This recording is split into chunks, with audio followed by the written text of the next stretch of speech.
आज चाहिँ मैले कोदोको खोले बनाएको है। हाम्रो आमाजी दिक्कुहरूले यस्तो खानुहुन्थ्यो है। तर यहाँ चाहिँ मैले चाहिँ गाजर अनि यो ग्रिन पी हालेर बनाएको छु। दिक्कुहरू त सादा मा के भन्छ बनाएर दिन्थ्यौँ हामीले काठमाडौँ हुँदाखेरि।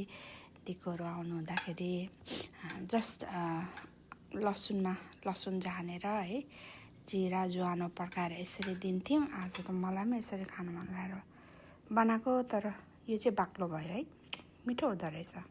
अनि ब्रेड पनि डामेछु अनि मेरो हस्बेन्डले खाँदै बर्प पनि गर्दैछ।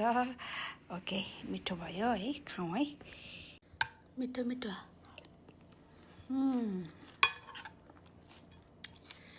मैले त थपेको यो फेरि। खाऊ न, के गरेको। बाक्लो चाहिँ अलिक बाक्लो भयो, हेल्दी पनि होइन, कोदोको खोले है। बिचारा हाम्रो दिक्कुहरू हुनुहुन्न अब त, आमाजीको दाजुहरू याद आउँछ कहिलेकाहीँ है।